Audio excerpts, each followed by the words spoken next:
You are listening to the Girl Talk podcast, brought to you by our friends at Fox Toyota of East Tennessee. My name is Carol. I'm Kelly. Hey, I'm Tricia. And today we're going to dive into the topic because we all have kids. How do we teach our kids how to make good friends? This is, I think, a necessary life skill, but I don't ever remember anybody going through the process with me and you know, helping me think through, like, what makes a good friend and how do I see friendships modeled in my world? And so we're going to dive into that topic fully. So let's start at the beginning.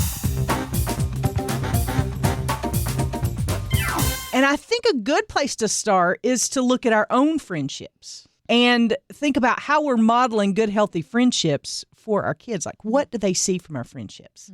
If you were to take yourself kind of out of the situation and look at your friendships, what kind of qualities and what kind of friendships do you have? I actually want to start with what was modeled for me. Okay. Because my parents had this group of people that got together. They called themselves the Clique. There were 6 couples, and they got together once a month.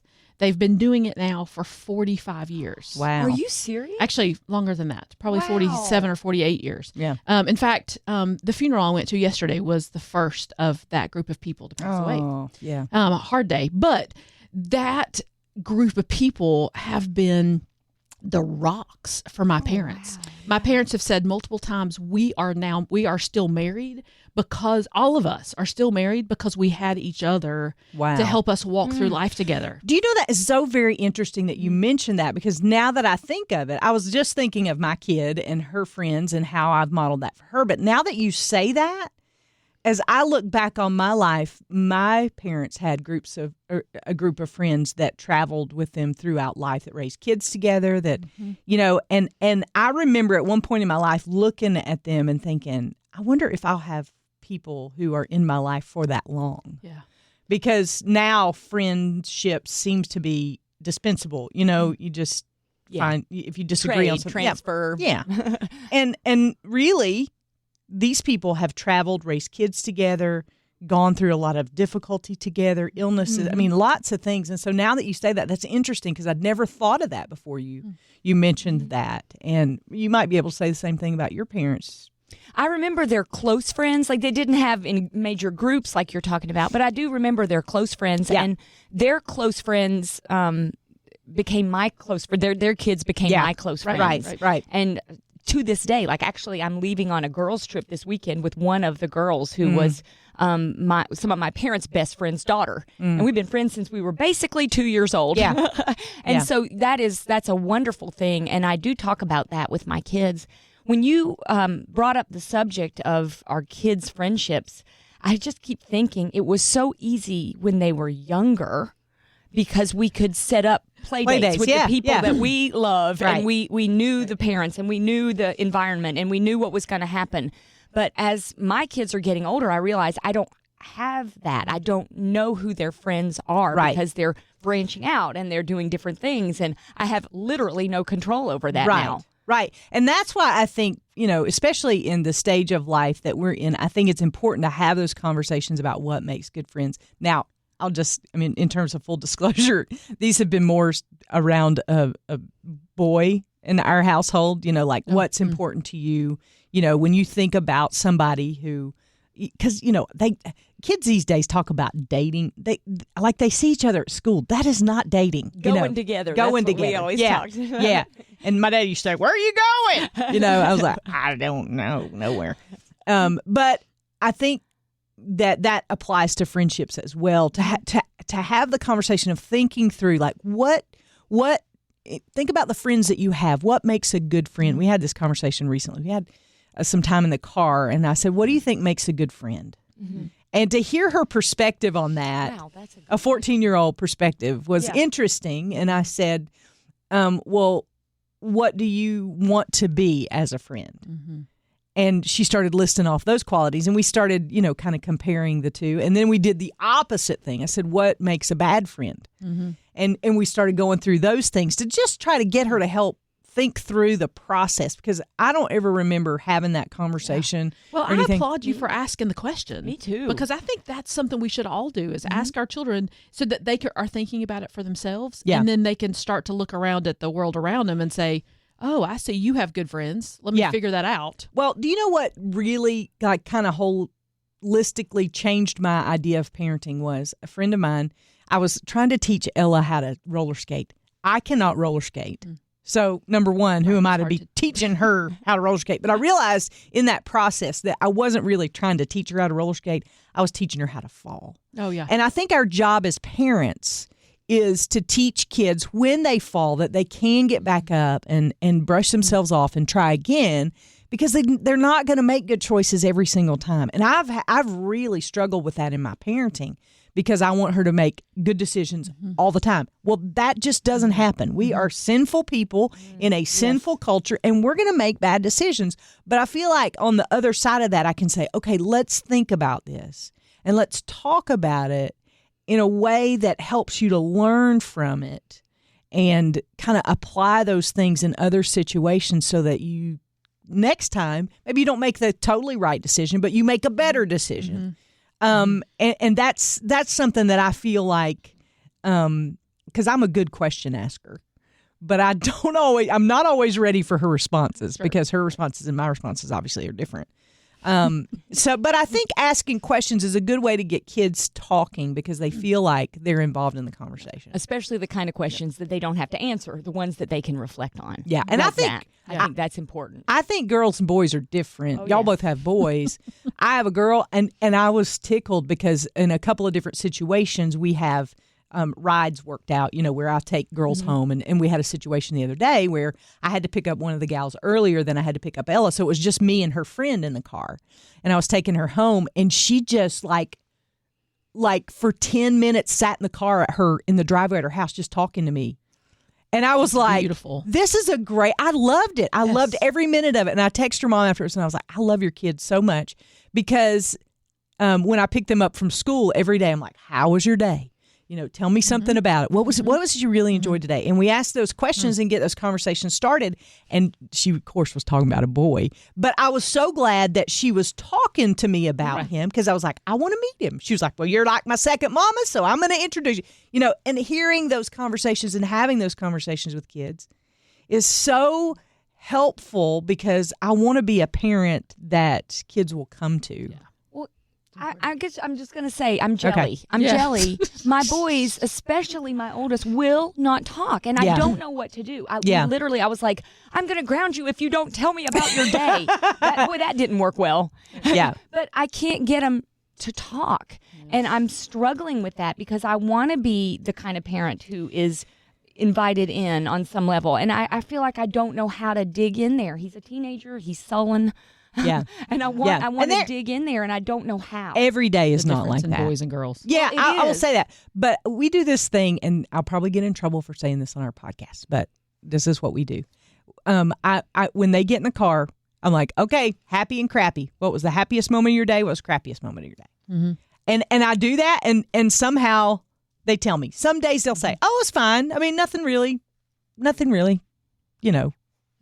earth shattering. But there are days when they'll really open up and say, I didn't do well on the test, or, and we get a chance to kind of talk around those things and discuss them. But it's not like that every day. I don't want to paint this picture that I'm like June Cleaver and I have fresh baked cookies when they get home, because that's not. Tell me I fell a more. lot. And probably one of the reasons that they're so comfortable telling me, because I tell all my mistakes. And I think that's one of the things that makes a good friend. Yeah. Is that you're They willing overshare. They overshare, yes. They're as messed up as you are. I'm a lot better off than her. I can just tell you that. Yeah. But they ask questions about you. Right. They are genuinely interested in you. They care about your life. They want to have a conversation with you. They want to really listen to who you are and what you have experienced in your day. And so by asking those questions of Ella, by asking those questions of our boys, we are also modeling for them what it means to be a friend to somebody else. Not that they necessarily are going to go to their best friend and go, hey, how was your day today? Right. But they at least are being modeled to. Right. They'll pick it up sooner or later. Right. In my Bible study group, there are a few of us who don't get a lot of interaction from our kids, and so we're not sure kind of where they are friend-wise and all this sort of thing. And so we've committed to praying for each other's kids. And for a while we were saying, oh God, please let my kid have a good friend. Please let my kid have a Christian friend. Please point my kid to the right friends that honor you. And then one day, another mom in the group was like, instead of let's praying for, please let my kid have a good friend, we started praying, please let my kid be a good friend. That's great. Because when they are a good friend, they're going to draw good friends to them. Yeah. And that was sort of a interesting moment of how we can pray even more expansivly for our kids. And I will say this, and if you're a mom out there and your kids, I've tried high, low, high and fun things, and I still can't really dig in very consistently at all. But I will say this, they, like you're saying, they are getting it on some level, because I check my kids' texts. You know, I said, you're going to get a phone, I'm going to check your text. Right. And I saw him through texting relating very kindly to two different people. Yeah. And he was being a good listener, and he was acknowledging when he had made a mistake and asking about them and encouraging them. And that made me feel like, okay, I might not see it, but he's getting it on some level, and he's giving it to his friends. So that made me feel better. Count that as a win. That. It was Absolutely. a win. Huge win. Yeah, it was a win. But And he learned that from somebody. That's true. You know, the being kind. You modeled that Yeah. for him, because that's the kind of person you are. And so I think a lot of times our kids are picking up the things that we do for them as well. And the more we model for them good friend behaviors, the better off they are at being able to manage those behaviors. Yeah. And I think my kiddo saw, when my mom died, saw our friend group pour into us. Yeah. With groceries and lawn care and Right. connections and all kinds of stuff, dinners, and that makes a difference too. Yeah.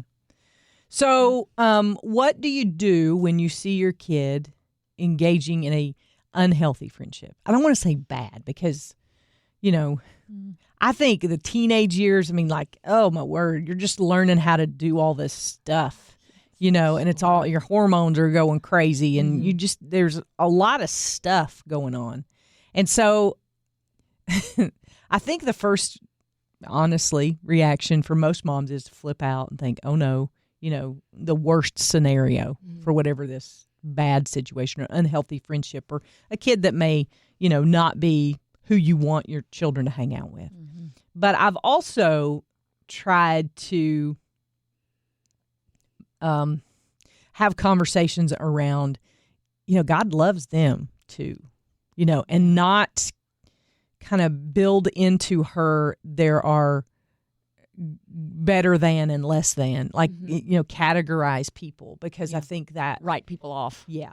That's unfair. And there's so much of that going on in our world right now. Yes. And there's so much, You're with me or against me. Right. Which is it? like, we can disagree on an issue and still be friends. Yeah. Like, Sure. we don't have to agree on everything. And but I think probably for me, the first gut reaction I have is just to flip out. Run screaming into the woods. And You, Carol? yeah, I know, right? So I surprising. think that's where those conversations come in really handy too, to be able to say, hey, tell me more about this kid. And what do you think makes this kid a good friend? You obviously have chosen them as a friend. Right. What is it that you like about them? Yes. What is it that you They see in them? And they often don't know. They often can't verbalize that. And so I think that's some of what, I think probably most kids this age, they can't put their finger on it because they don't really know. They don't have words for the emotions like we do as adults. We kind of know those things, but they don't always have words for it. So, and I would say to you, if you have trouble getting your kid to talk, don't be discouraged and don't let that stop you from talking to them. Because one of the things, and Ella will roll her eyes because she'll like, oh, it's story time with Mom. Because I will tell a story from my life, because I'm having a hard time relating to her, or I'm having a hard time getting her to talk to me. So I'll tell her a story from my life about it. And it can be something little, big. It can be, when I did something my parents told me not to, or when I had a friendship that went bad. And I mean, just all these things. And so I'll tell her a story about it. And she often laughs at me because usually I have a punchline at the end, just because that's the way my life works. Everything's a punchline, But to get them comfortable with the fact that you didn't always make the right choices, and that you we had a situation recently where we were talking about bullies, and I was bullied when I was in school. This girl was like, I'm sure she wasn't, but she was like 10 times taller than me, and she liked the boy I like, and she threatened me and would call my house. I didn't tell anybody because I was scared to death. And like we were at a dance, and we're doing the slow dance where rock back and forth. It's not really dancing. It's just kind of the Frankenstein dance. And she like comes beside me and bumps me out of the way and sends me flying across the gymnasium, And so I just was like, okay, you can have him. I guess it's not that important for me. But I told her that story, and it got her to laughing about, me and my situation. And then she was like, well, that happens sometimes at school, and started the conversations. So I think... Yeah. I think back on my life and what worked for me as a high schooler, especially. I had at least a guy I dated in high school who I should not have been with. It was a bad influence, very bad influence. I had lots of really good friends, but I also had some not so good influences at different places in my life. And my parents were, I think the thing that worked for me was when people asked questions and said, hey, what do you think about this person? What did not work for me is when my parents said, you don't spend time with them. Because yes, when it became a do this, don't do that kind of thing, I was quick to rebel and say, well, I'm my own person. I can do whatever I want. Thank you very much. Yeah. But if somebody, when they helped me think through something to say, are you really making wise decisions? Is this really what you want for the rest of your life? Is this really somebody you want to have in your life? It helped me come to a better decision for myself, and not from a place of rebellion and disobedience, but from a place of maturity. Yeah. Or even acquiescence, You want your kid not to just, behave in that way, but to understand. That's really good. Yeah. That's very, very helpful. And I like the questions that you just posed just out of the air. What were they again? It was like, is this really what you want? And is this, what do you... Is this the direction you want to go in? Because what's that quote? Show me your friends and I'll show you your future, or something like that. Yeah. Things like that. Very, very helpful to help them understand. And telling a story about your own life is something that I've done occasionally, but I want to do more of, because that, I don't think, at least my kids see, they never think about me beyond this age. I've always been this age. I've always been mom. Yep. No, I was a kid making a lot of mistakes. Right. Yeah. And telling those stories allows that teaching moment without it being... awkward. Yeah. And like sitting in the classroom, but it really is getting the point across. Yeah. And I've got plenty of crazy stories. I've done such a good job of making my child think I'm perfect. I don't want to burst that bubble now. Bring them over to my house. Well, come on, Will. Oh, but it's so true to share those. It's such a good idea to share those failures. It's just hard. That's a hard thing as a mama to admit. Because you don't want them to go, oh, well, I'll do that too then. Right. Yeah. I have had that thought. That's right. Well, and I think the reason that you tell those stories is not because you're pointedly wanting them to make that decision, but you're showing them the process. And part of that is saying, here were the ramifications of my decision in that. Yes. Yes. I didn't think that from through. Somebody else's mistakes. Yeah, exactly. Yeah. Not glorify sin, the not behavior. The mistake. Yeah. Absolutely. Absolutely. Well, I think the best thing that we can walk away with today is ask good questions and then listen. Let me just say, I'm learning more and more that when my daughter's trying to talk to me or wants me to watch her do something, when I've seen her do it 5,638,000 times, she's wanting my attention. And I got to learn to put the screen down. Yeah, or the anything down. Yeah. Yes. The book, the screen, the, just, the nachos. Give them that eye contact. Yeah, give them that eye contact and pay attention. And that's been a big lesson for me in the last little bit. Not because I'm staring at a screen all day, but just sometimes I'm like, oh, I've seen this before. And God's kind of said, she's going to graduate in a couple years and you're going to be wanting this moment back where she wants you to watch her. So do it, Every time I kind of act out here at work and I want somebody to watch me, make a fool of myself. He taps on my shoulder and goes, It's your inner 14-year-old coming out. That's my inner 14-year-old, yeah. And so I think ask good questions. Yeah. tell good stories about your life, and tell the not so good stories too. Like you said, not to glorify sin or a bad habit or anything like that, but to tell them that there are consequences and to be real honest about how hard that was, I think is another good place. And really my takeaway from parenting is we're just here to teach them how to fall and to get back up, because they are going to fall. They're going to make bad decisions. They're going to not do everything right. And that's part of what we can pray for. It is our job to help mold and be a shape good them. friend. Right. That's right. And to pray for them. You brought up a good point. Pray for them. I feel like I don't pray for my kid nearly enough. And so make it a point to pray for them. And I think we're all doing a lot better than we think we are. Yeah. I hope so. I know, me that too. Sounds good. Me too. Because we tend to be really hard on ourselves when it comes to parenting. So you are doing better than you think you are, and you're doing a great job. And if you happen to not have kids and are listening to this podcast, I will say that you are a very needed voice in this conversation, because oftentimes you can have more influence and impact than we as moms can. And there's A role model. I am so thankful. I forget what the statistic is, but it talks about having so many people around your teenager to speak into them. And often those voices, people will listen to, we've got some young adults that go to our church who are just amazing, and my daughter will listen to them. Just whatever they say is the gospel. I've been saying that same thing for 10 years, and she's like, just she hears wah, wah, wah, wah, wah. But from them, it's good advice and wisdom. Yeah.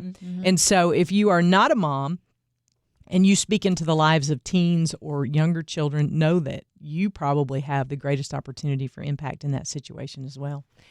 You made me think of a quote that I have to share, because I think it's helped me, and I hope it'll hit your all's heart like it did mine.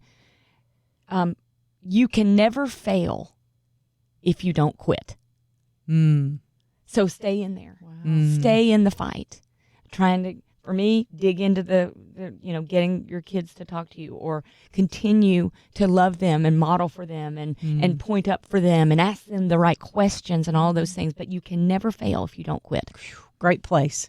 Great place to land here on this podcast. If you've got stuff you want to ask, got questions, you got advice, we'd love to hear from you. You're always welcome to email us at girltalk@thelightfm.org. Want to say a great big thank you to our friends at Fox Toyota of East Tennessee for sponsoring this season. We love you folks. Couldn't do it without your help. And we'll see you next time we gather around these microphones for the Girl Talk podcast.